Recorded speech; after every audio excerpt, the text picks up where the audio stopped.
Hi, Reese. Hi, Jesse. What are we talking about today? This is a news story I literally read last night that I was like, oh my God, we've got to talk about this. And it's something, it's kind of unfolded A story. news story that's like brand new? Should this not be a Juicy Bits?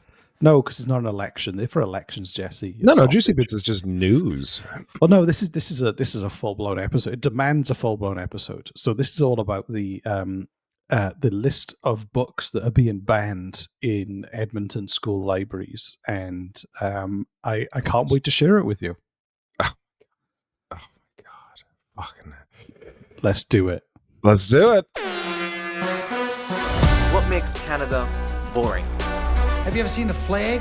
It's a leaf. £1 million to go to Canada. Canada is boring. I was actually shocked. I mean, from all the countries they could choose from. Do you like maple syrup? No, I don't. These Canadians ain't got a care in the world. Get my country's name out of your fucking mouth. I was like, oh, he's in Canada. All right. Okay, you communist. The country needs you. I'm Canadian. But don't feel bad for Canada. Believe me, this is their strategy. I'll tell you another thing, the beer sucks. Don't run off to Canada. It's so boring there. Hello, and everyone. Welcome to Canada is Boring. I am Reese Waters, and with me is I don't know what you call yourself these days. What do you call me? You're the one who comes up with my nicknames. The sex pirate Jesse Hardy. Yar! Take off your pants. Avast ye. Whatever that means. Okay, so I saw this headline in the news, Jesse. List of books slated for removal from Edmonton school libraries contains significant works of literature. So it's interesting. Let me read this is. I'm kind of Edmonton. Yes, you say Edmonton's like pretty like metropolitan area. Yeah, it's not like the most. I think what's happened is somebody called Bridget Sterling was a former trustee of the Edmonton Public School Board, the EPSB, and I think it's kind of been taken over by some. Or I don't know if it's been taken over, but I think the education minister and the provincial government is being heavily influenced by some organizations. So we'll get to that organization that's kind of responsible for this. But basically, the Sterling told CTV News that it contains some significant works of literature, and they're books that allow youth an insight into the world and the worlds of others.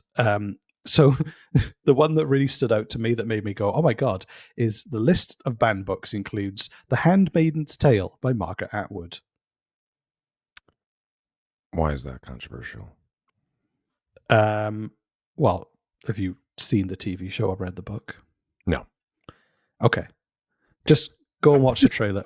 Well, go and watch The Handmaid's Tale. It's essentially about a hyper patriarchal society where women's value is basically just there to give birth to men's children, kind of thing. It's curious. It's like a dystopian society where women's rights are non-existent. I'm curious about something. So, okay, is there? How do I put this? I'm wondering if. And I realize I'm playing devil's advocate early without actually hearing the full story. But it just gets me wondering about semantics. About words are important, and the words we choose to use are important. And like these are in schools they're talking about banning these books? Yes, but this wouldn't be like this wouldn't be 5-year-old kids reading Handmaid's Tale. This would be like kids, like teenagers who were exploring more complex tales and arguments about society and kind of ideas. So this is my interest. So this is my argument, and it's not. Again, I like playing devil's advocate because I think discussion and debate is a lost art form today, and it's important. And you slip back into pirate then. So what would be the difference between, let's say, a high school, A, banning a list of books versus B, choosing a list of books? Do you know what I mean? Like if you went in and you said, okay, we've got a small library here in our high school, and we can fill it with 100 books. I've assembled you guys, the librarians, to choose what books you think we should put, what 100 books. And someone's like, hey, I've already compiled a list. It's a list of pretty much all the pro-Nazi books in the world, and that's all we're going to fill the library with. Like, well, maybe we could think of what Ellen over there has to say. What do you have to, like, you know what I mean? Like, what are you choosing to put in the library versus, so like, if it's a banned book, that suggests that if a student walks into the high school holding on to the book, that they will be punished in some they'll be taken form. down. Honestly, for real, security. So do you know what I mean? Like, I think there's a difference between banning a book and a difference between just choosing which books are going to be present in your library. I guess they kind of the issue is that these are very established, very influential literary works. The weird thing is they are culturally relevant. So to the books that have been shortlisted, it's not a question of like, we've got only 30 books we can fit on this shelf. Which 30 are they?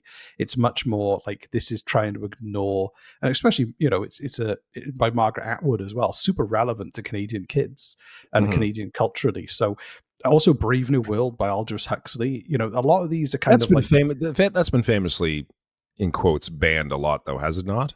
Yeah, it's the same as like 1984 being banned. It's the ones that kind of like, which it is in the States, which is fucking hilarious. Like, I've heard that's actually currently being banned in certain places in the States, and that's amazing.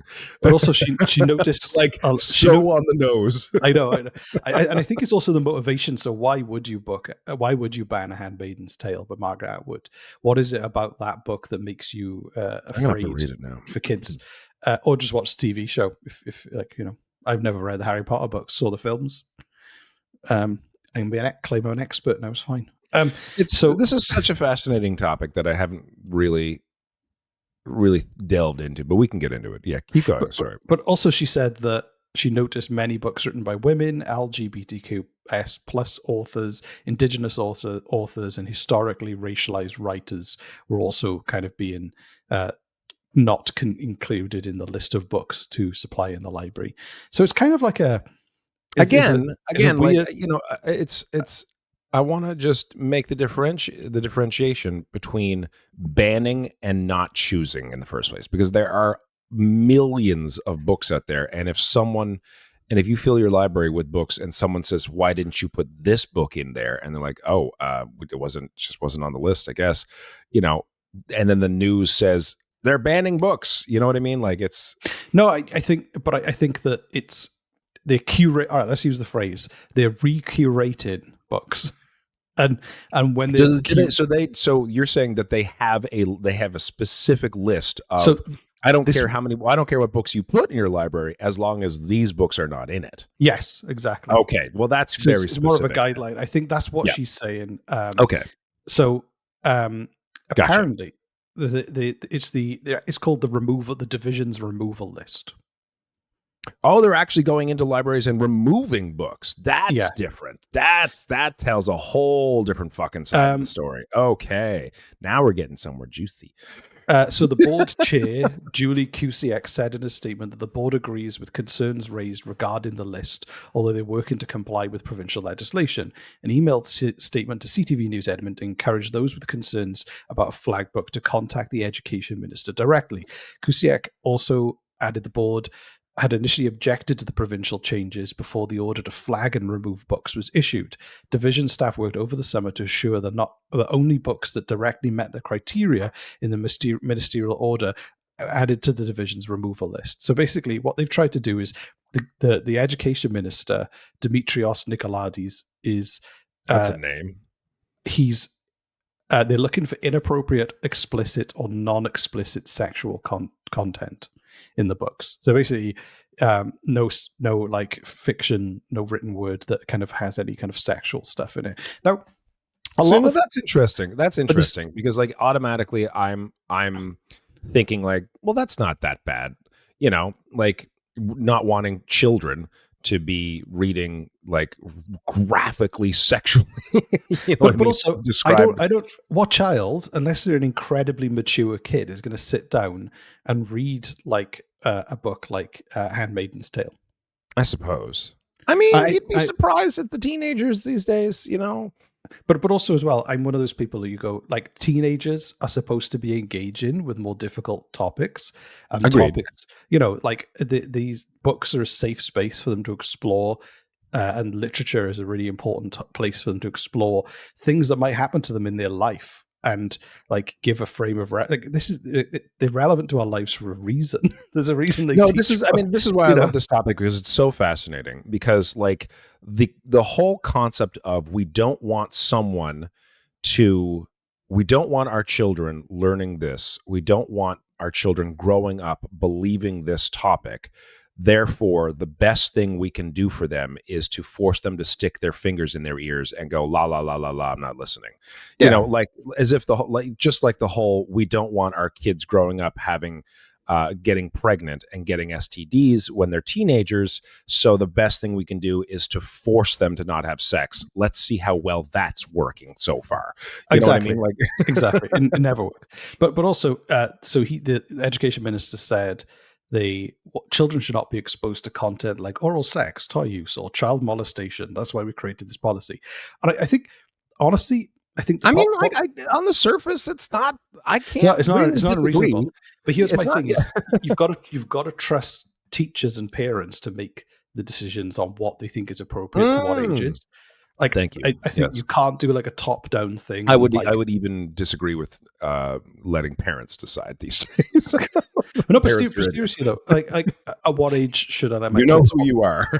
What age should I let my kids watch Rick and Morty? They're desperate to watch it. They know, like, culturally they're aware of it and they want to watch episodes of it. And I'm like, no, it's not appropriate. Just wait a second. Hold on. We got to dive into this. Okay, that's a great question. How old are your kids? 13, 10, and 8. Okay, because you've watched Rick and Morty, I'm assuming you're familiar? Yeah. No, I enjoy the show. I think it's good. I like the balance. It is far more than intelligent. Just a funny. It's incredibly intelligent show with like it is, but it also blends in like the most like it's fart humor combined with like I don't know, like jokes about quantum physics. It's not just quantum physics. It's like it's take the old Star Trek. Star Trek Next Generation, Voyager, Deep Space Nine, they had moral quandaries every episode of like, should a hologram that has been left on too long suddenly have crew rights? Things like that, where you're like, whoa, I never thought about that. Rick and Morty would take these serious moral quandaries and then make fart jokes about them, but they're still there. And so it's really like, you'll watch Rick and Morty and you'll laugh and then you'll turn off the episode and you'll feel sad and you don't know why, right? Just so like, I think, you can learn a lot from Rick and Morty. So that is a good question. When should you let your kids, right? But I think that I should make that choice with my wife. Like, we should make that choice. My wife has never watched it, so she's going to lean on me and she's got to watch it. Man. What is it like? And I'll be like, watch an episode, see what you think. But also as well, like, if my kids are in school and like I'd like to think that teachers are going to make the choice of going, do you know what? It's too cold for them to go outside today. We're going to put a movie on. I won't put Rick and Morty on. Let's maybe watch The Lion King. Do you know what I mean? Well, isn't that interesting? That I trust teachers. I have to be able to trust teachers to know that they're going to use their professional judgment and discretion. What if you, so this is interesting to me. What if you as a family have decided not to play Rick and Morty for your 13-year-old and younger, and as a family, and you discovered that one day at school they put on Rick and Morty without asking your permission?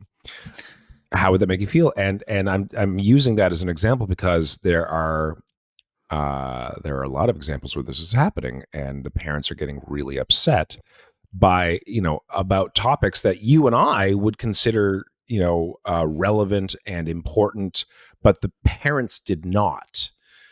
You know what I mean? I think so. What I recommend. So, like, where's the line drawn, and where do we just accept teachers know best. Well, the teacher put on Rick and Morty, and then they talked about how important that episode was and the deeper meanings in the Rick and Morty episode. And even though me and my wife did not want our 13-year-old kid watching Rick and Morty, I'm gonna like suck it up and believe that the teacher knew better than I did.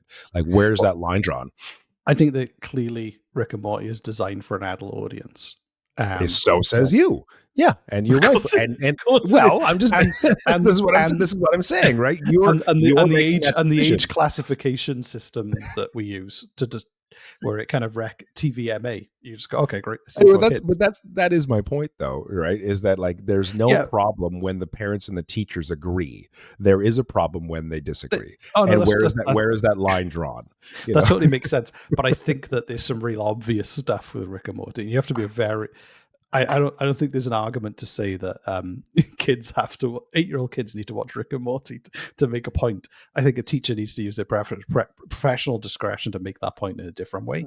But right. And my argument is there are parents out there who would decide that The Handmaid's Tale is not for their children and they don't want their teenagers reading The Handmaid's Tale, and then they would send their kids off to school. That's fine. But they should be then allowed to go to the school and say, I don't want my kid reading this book. Like, that's their choice. And if it was Rick and Morty, I would send a very sarcastic email to the principal. But I would want to be CC'd in that email. I don't think some kind of elected representative with no experience in the education field, which is usually what happens. I'm the education minister. Have you ever taught? No, right. I went to school. Is that enough? Yes, I went to school. Should be able to make. But I mean, this is public libraries as well. This isn't just like this is kind of. So this decision, like it shouldn't be like right. Okay, that's interesting. So, I mean, this gets interesting because like if you want an educational system that stretches across Canada and is the same for everyone in Canada, yeah, right, then someone up high has to make a decision, and it can't be left to the individual teachers and parents of the schools across Canada. This is such a fascinating topic. This is so interesting because I agree with you. Right, but how do they have a uniform educational system if that doesn't happen? At some point, you have to go like, this is the problem here is that people are choosing their own adventure in reality. They're going, isn't that what life is? No, but this is my point. They go in. I'm going to listen. Doing it wrong. I say, for instance, you go, hey, do you know what? Yes, vaccinations have saved countless millions of lives and improved humanity for the better. Or you go, maybe vaccines are the things that are actually making us ill. Maybe all the science and history is wrong. And you choose your own adventure and you choose the reality you live in. And I think that there used to be like a common kind of like set of standards where you'd have outliers and people on the fringe, but you generally go, I trust that the public school system is going to offer like a balanced, as a parent, you can trust them to make those choices. They're professionals. They care about what they teach the kids. They care about the kids they're teaching. They're not exposing them to things needlessly, but they are introducing ideas and concepts to these kids in a responsible way, because people don't share that common idea of what is harmful for the kids and what isn't anymore. Or maybe it just feels more polarized right now. Maybe I'm being too general. I think that's the problem, is that somebody says Brave New World 1984 or Handmaid's Tale are subversive, and other people go, no, they're actually cautionary tales. They tell us the illustrations of humanity at its worst and how society could be reformed based on kind of darker ideals. Like, right. That's an idea our kids should explore, because we're trying to build a better society together, and kids need to like look at these tales to kind of like get a form for it. But I'll get to something really important, which is I want to get to this because yes. And I think this is less about the argument of like, should kids have this? Should kids have that? What would you do with this? It's more about intent, because the petition the interesting. Sorry, you know what? This was forced. This was forced by a lobby group to the provincial government in Alberta. That is interesting. Interesting. Action for Canada, the Calgary chapter, petitioned the government to make these changes, and Action for Canada, as a lobby group, does not believe in public education.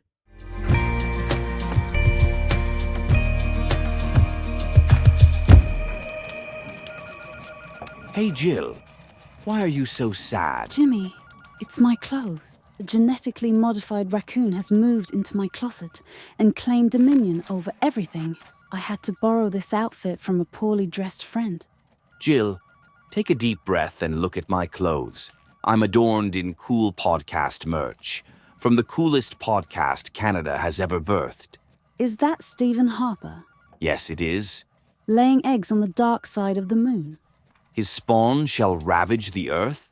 How prophetic. I know. Get your ass to tpublic.com/user/Canada is boring, and you too can be the coolest mofo in the room. That's tpublic.com/user/Canada is boring. I am Jill, bringer of death.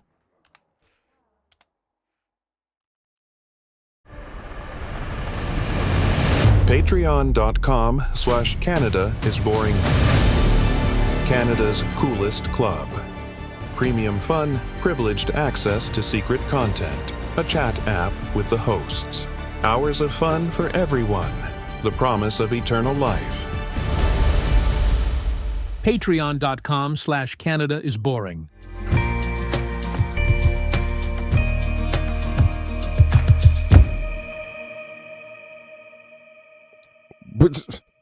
Okay. So from the outset, the organization that is like pushing. To be for fair, this, like my experience with the public education school growing up was abysmal, as was everyone I knew, and only the past little while, learning from my friend Sarah, who is an educator, and like she would tell me about how the school system has changed in Canada dramatically over the past 20 to 30 years since I've been in it, right, to the point where I'm like, oh wow, that school would have been awesome had I gone in when those changes had been made. So this lobby group, Action for Canada, they're about faith, family, and freedom, and they advocate for homeschooling. They see public school as an evil place, and they call it a homeschool revolution. That's very funny. So faith, family, also, and freedom. Yeah. Right. Also on their website, they're suggesting that you purchase precious metals like gold and silver from them. They want to stop. I'm looking them up. What are they called? I love Action 4, as in the number 4, Canada.com. There's also a banner on their website. Let girls be girls and boys be boys. Homeschool. You can teach your child more in 2 hours than they will learn in a 5-hour school day. Stop mass immigration. There's a thing about 15-minute cities. Can we get these guys on the show? This is amazing. So they've got a podcast called Empower Hour. They help you with finances, but basically this group of absolute nut jobs. They are. This is the amazing. ones. Well, let's take. They're basically the ones who are trying to. What is Empower Hour? I want to see. Empower Hour. Every Wednesday, Action for Canada hosts the Empower Hour, an online Zoom meeting open to everyone. Oh my God. What? Yes, we absolutely should. We have a special guest each week. It's just going to be like 3 people. They've got they basically talk about the globalist agenda. They talk about the pro-freedom convoy. They talk about like there's a list. Hold on a second. There's been a whole fucking bunch of them. Jesus, they've been doing this for years. No, they haven't. They've been doing it, for a few years, 3 years. Yeah. Homeschooling updates and warnings with Doris Livingstone, measles, pregnancy, and big pharma lies. That was the other episode in July. So my thought is this whole debate that we just had is pointless when the people pushing for this kind of restriction on these books are the people who don't have good intention. They're not trying to improve the school system. They're not trying to get engaged in a nuanced debate about like what kids should be exposed to and what they shouldn't be exposed to.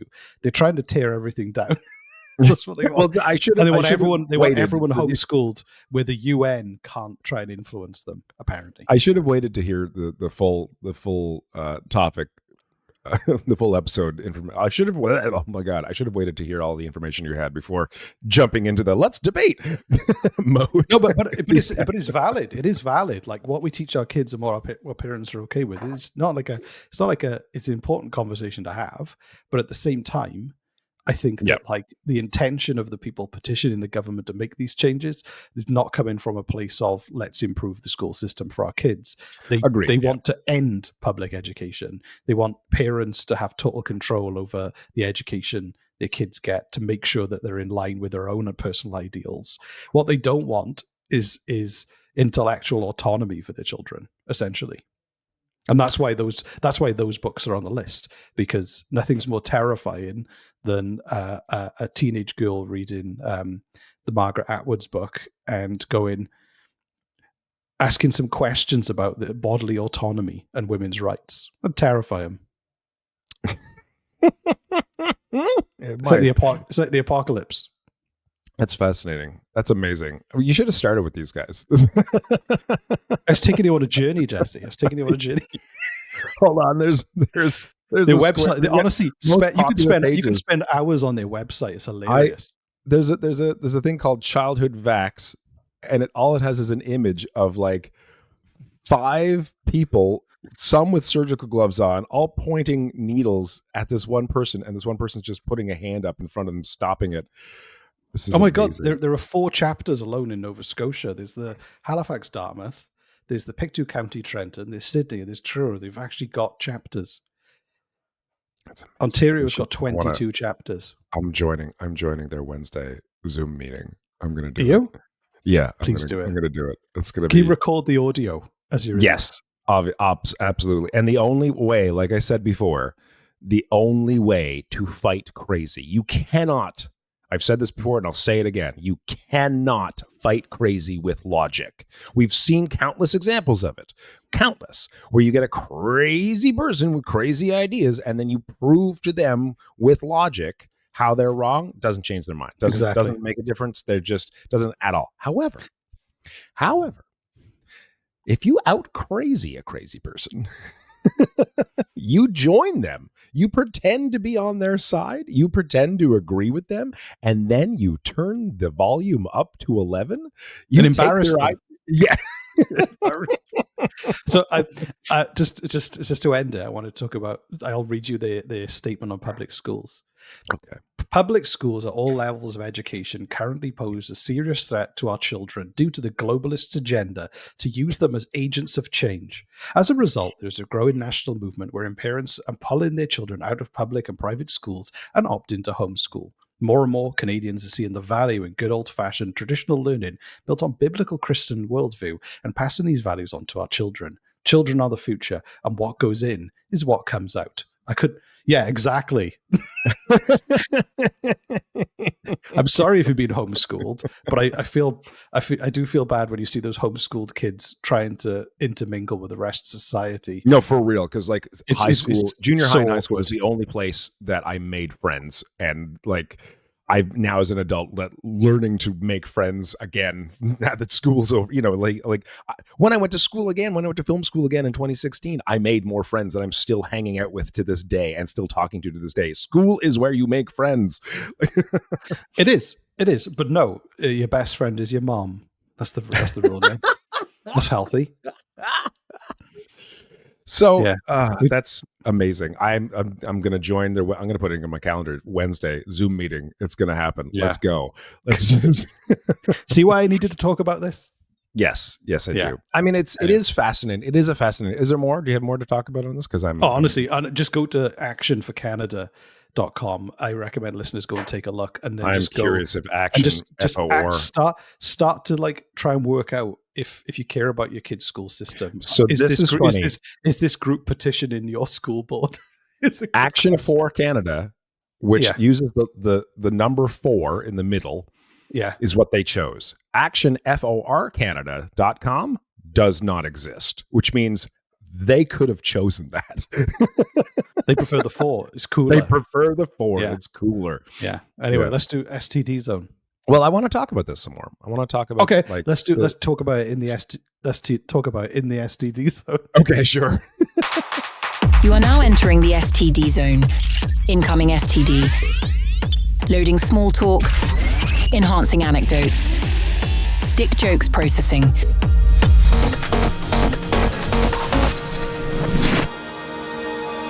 You have reached the small talk dimension zone.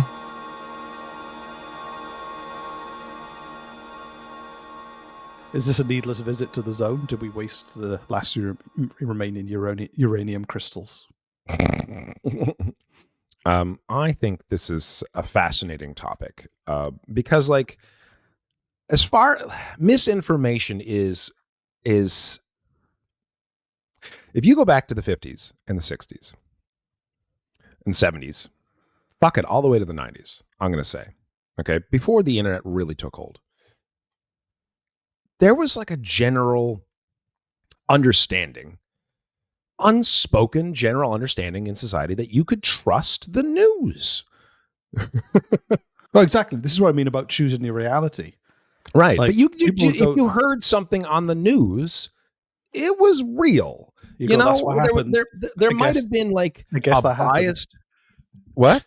I guess that's what happened. Right. Well, no, for real. There might have been like an emotional bias towards it, depending on who was talking about it, but it still was an event that occurred, you know, and you could trust it. And now the problem is you see all these, you know, the boomers who are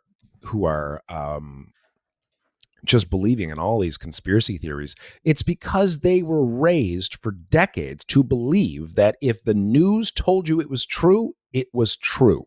They're not living a life where they have to question whether or not what they hear is true or not. This is, you know, these 70-year-old people hear something on the news, it must be true because for the majority of their life, that's how it worked. And why shouldn't it? And I hate the fact that it's not that way anymore. I hate the fact that we're like, I heard this on the news. Yeah, well, what news did you hear it from? Like that. And then there has to be a debate before we can then talk about the news thing that you heard. Like, it's insane. It's actually fucking insane. The world where the boomers were raised, where you heard it on the news and it was true, that's a much better fucking world, you know, and it sucks that that's not the case anymore. Exactly. You know, so like, I had an argument. I think I must have told this before. I was in a hospital I was there for a test thing. It doesn't really matter. I was in a waiting room with this older woman, and she, we were just talking, like, what's wrong with you? What's wrong with you? I mean, it was just the two of us. And she asked me, like, did you get vaccinated? I'm like, yep. And then she had this big huff and a sigh, like, oh, of course you were. You know, it's everyone who gets vaccinated has stuff wrong with them immediately. And then we had a talk. We had like a very, like, I would consider a civilized debate. You know, she told me what she heard, and then I told her what I heard. And I told her, like, that during the pandemic, I had a rule of thumb, which was I was not going to listen to anyone who was getting paid to give me that information, especially if in telling me that information, they were trying to make me feel something, whether it be fear or anger or anything like that. Just not going to listen to them. Scientists who are taken out of their job to do a quick interview or, you know, an essay or what have you, and then go back to work and weren't paid for that interview, I would listen to that information. And she stopped me in the parking lot afterwards and thanked me for the nuanced conversation. And I thought that was interesting. So that woman was Barack Obama.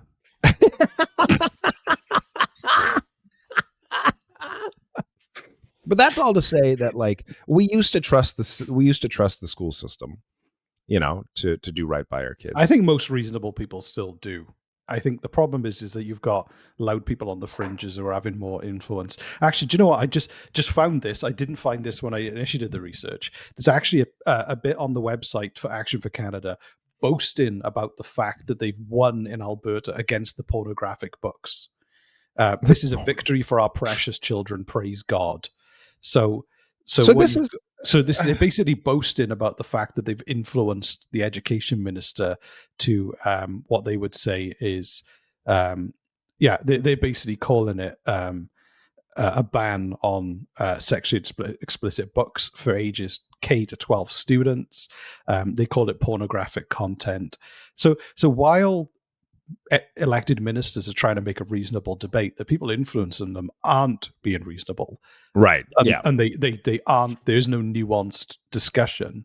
They basically want a kind of Christian focused homeschool situation, or a school system where God and Christian values are taught from the Bible. That's what they want. But then it's being toned down and made to seem like it's a reasonable, we're just trying to reduce pornographic material for kids. I'm sorry. Have they ever been on the internet? Do your kids have access to the internet and you're worried about books in a library? You can. Oh, what happened? There we go. Can you hear me? Yes. You can. That's a very funny point. If they had access to the internet ever. I mean, as a parent, you can, and you probably should have certain IP blockers up on your modem. And it's not difficult to do. You can just do a 30-second Google search and make sure that, like, you know, the vast majority of porn sites and, you know, what have you are not accessible, you know, to anyone in the household.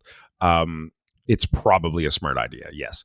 But yeah, that being said, you're right. Like, I don't think the vast majority of parents are doing that or know how to, especially these people. The Action for Canada, fucking hell. But like, also my thing as well is that if you ban something, as a kid, I was the kind of person going, you just made me want it 10 times more. Why did you ban it? Yes, I need right? it. I need the banned things. Show me the banned things. I used to have I used to have an illegal book. What was it? I also had an illegal. I don't know if it was. No, it was illegal in the States. I don't think it was illegal in Canada. But I had as a teenager, and it was a digital copy, which is hard to find in the mid 90s. I had a copy of the Anarchist's Cookbook. Oh, and I read it. It was fucking amazing. I had a paperback book of, it was how to make a functioning assault rifle with very basic metal workshop.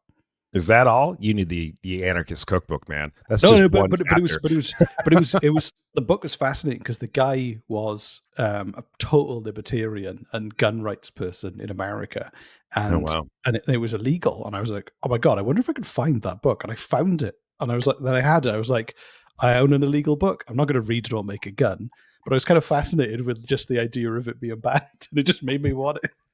It's just a pointless exercise because you can find these books. Like, honestly, like even like your World. Your mic cord is kind of putzing. How's it going? There we go. Yeah, it's good. Even like Brave New World, those kind of books, they're all available. I've heard I should read it. I haven't read Brave New World. I've heard I should read it. It's I don't know. It's kind of weird. It's like it's just very weird, but it's very early kind of. Have you read 1984? Yes. Yeah. I read it in high school because it was part of the curriculum, which, like, now as an adult looking at that, because we had a talk, I don't remember any of it in high school whatsoever. And we had to like write stuff about it and talk about it. I'm like, now that's interesting to me. It's like, okay, here's a book that like some might consider controversial that we're going to talk about. We're not just going to like, here it's in the library. You're going to like, no, the teacher's going to talk about it. You're going to write about it. We're going to learn about it. We're going to discuss it. I don't remember any of that because I was a fucking ADD poster child in high school. But then as an adult, when I moved to Toronto, I saw it on my friends. I had like an hour fucking commute to work and like had lots of time to read. And I was like, oh, I'll borrow this book. And I read it and it blew my fucking mind. Well, apparently some regimes used it as a guidebook. Oh, wow.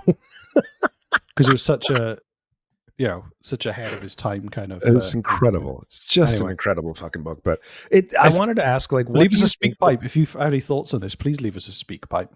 I want to ask because, like, what do you think the difference is? And I say this in like a debate form, sort of like, because again, semantics and words are powerful, and the words we choose are powerful. Between allowing certain books to be in existence in a school library that you disagree with, and the concept of giving someone you disagree with a platform, because that's a topic that a lot of people talk about today.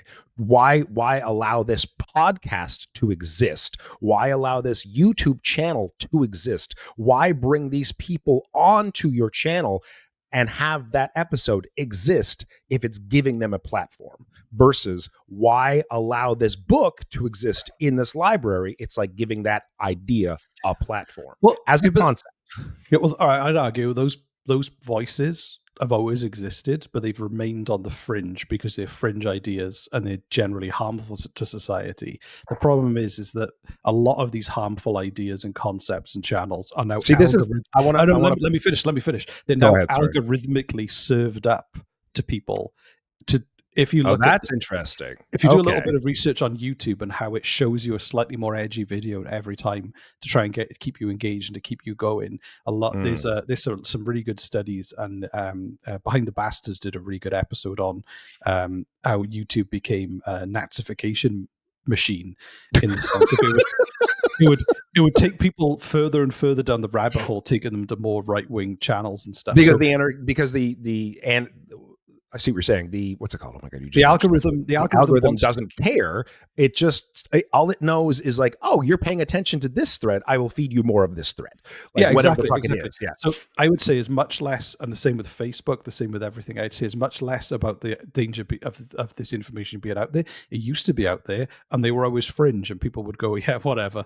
But now the problem is that people are actively served those things, and you watch something and it takes you down that rabbit hole. People become radicalized to a certain extent with a lot of these ideas and have no access to other information outside of those bubbles often, once they or their feeds are kind of led by that. So it's like finishing reading A Brave New World or Handmaid's Tale, and then like having 3 popular cheerleaders pop up in front of you, like, you know what you should read next. Yeah, exactly. So I would say much more, but again, like YouTube does it to make money, Facebook does it to make money. They're making money off people becoming more and more isolated, radicalized, and in an echo chamber, just seeing the world through a particular way. And they know that they're going to get angry, and the more emotional angry they are, the more they are going to click and pay attention to stuff. That's fast. So that's interesting. So I think like these YouTube channels and these podcasts that have controversial guests on, that a lot of people are really mad that they're giving them a platform, which is in a sense the same. Like, it's just remember that, like, you and I have a set of beliefs that we agree on of how the world should work. Right. And when we talk about rights for certain people and what people shouldn't, be listening to, like, oh, maybe people shouldn't be platforming Nazis. And we can both agree on that. That's us agreeing and thinking that the whole world thinks like that, when it's not the case. You go to Action for Canada and they think like people should clearly be teaching their children biblical, values. And anyone who doesn't believe that are clearly insane. Do you know what I mean? Like, it's dangerous to think that our beliefs are the only beliefs. And by saying that, like, we shouldn't be giving those people a platform because those people who are teaching a certain thing are opposite of what we think we should be teaching people, therefore they should not be teaching that, is very, very similar to book banning. However, it's very interesting, and you make a really, really interesting point about the algorithm is the problem. Right?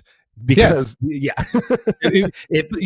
the thing is that I don't think that like if someone wants to launch a podcast and they're a Nazi and they want to be in some corner of the internet doing that, like, do I like it? No. Do I think that person should be like banned? Well, I don't know. I kind of. It would make you more comfortable if they were, but it's not. But it doesn't mean it's the right thing to do, because I think you prepare yourself. You want to prepare your kids for a world where they're able to look at that information and come to their own conclusion, but based on the right moral choice of what the conclusion of that person's beliefs are, if they were successful in sharing them with everyone in the world. So you kind of go on that basis. But the problem is it's not about the platforms that they have. A platform are turbocharging their content. Yes. No, that's interesting. That's very interesting. And so it's like going into a library and they have a copy of Mein Kampf, like, somewhere in the library, because they have nothing but copies of Mein Kampf. But imagine there's a whole Mein Kampf library. And also there's a big display as you go in, like a cardboard cutout of Hitler, basically. And then the librarian comes up to you and goes, "Have you read Mein Kampf?" That's what it's like. That's what the internet is now. Should a library have a copy of Mein Kampf? Yes, it should. Like, historically, it's important to read and understand. Like, but it doesn't mean that you should force it on everyone's throats as soon as they walk through the door. That's very, very. I love that. That's very funny. I just can't get that image yet. Like cardboard cutout of Hitler, just and then a librarian like in uniform. No, that's honest to God. Like, because I was having a debate about platforming just the other week, and it was a very interesting. It was a very interesting debate. Made me think about some things about it too. But you brought up. Nobody talked about the algorithm before, and that's very, very interesting point. That's like it's taking ideas that are. Anyway, you know what an algorithm is. I don't have to explain the fucking algorithm.